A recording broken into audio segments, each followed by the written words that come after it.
In the third day of the strike, union representative and Gary school officials have yet to resolve the Gary teacher strike. Topping our news this morning, a judge will decide the fate of a former Governor George Ryan later today. On day 2, despite the new security policy, things were running pretty smoothly over at Midway Airport. Now, in order to override the mayor's veto, the council will need to have at least 34 votes. It is a delicacy that has been banned in dozens of cities around the world. Now, Chicago is the first city banning it in the U.S. The weather tops our news this morning. Cleanup is underway across northwest Indiana after powerful storms left a path of destruction. ABC 7 News will provide the live coverage on the sentencing when it happens. You can also follow the day's developments on our website, abc7chicago.com. A Chicago police sergeant rescues an elderly couple from a burning house on the city's far south side.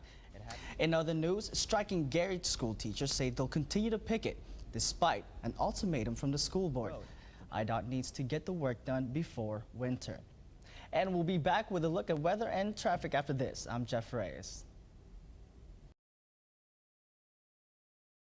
It is a delicacy that has been banned in dozens of cities around the world.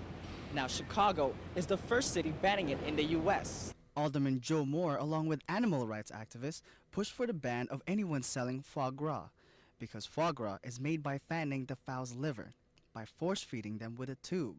No civilized society condones the torture of innocent creatures, nor should it condone the sale of a product that is a result of animal torture.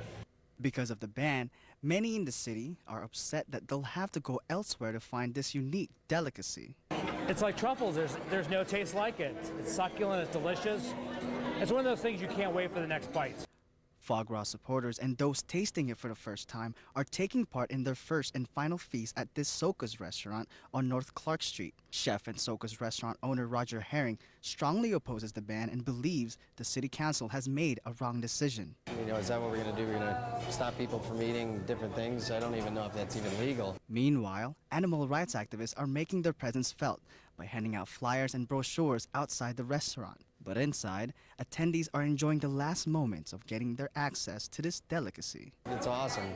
I mean, when culinary students go to France for the first time, it's kind of like the first thing they want to do is eat foie gras. As with Chicago's big box ordinance, opponents of the ban see those who favor the delicacy taking their business elsewhere. People are going to go to the suburbs for their foie gras. We're going to lose revenue dollars in the city. It's an indulgence for the very rich. It's a very expensive item. Now, the new ban does not take into effect up until tomorrow. Restaurants or those caught serving foie gras could face up to $250 in fines. For ABC 7 News, I'm Jeff Reyes. In the third day of the strike, union representative and Gary school officials have yet to resolve the Gary teacher strike. We have made some headway, I will admit to that. But there seems to be, and the sticking point seems to be some really contractual language. So I think if we can get that contractual language agreed to, I think we'll have some kind of resolution. Negotiations broke off moments before 1 a.m. Even though no agreement had been made, both sides are optimistic in continuing to dedicate their efforts to talk to resolve the strike. We made an honest attempt tonight to resolve our differences. We did narrow some issues, but we didn't get there. Hopefully we'll try it again for another day. Salary is the key element of the strike. The union teachers have been working without a new contract for nearly 2 years. Instead of preparing for the new school year, 800 teachers and staff combined began walking the picket lines Monday. School officials say classes are open as scheduled. They plan to have administrators and substitutes in the classroom for the district's 16,000 students this morning. But some parents concerned about the strike are not confident with administrators and decided to keep their children home. I'm concerned about their safety.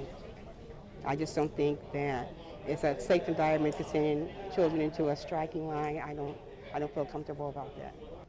Both the union and school board are pledging to meet again to reach a resolution. But there's been no word on exactly when the next round of negotiations will take place. For ABC 7 News, I'm Jeff Reyes.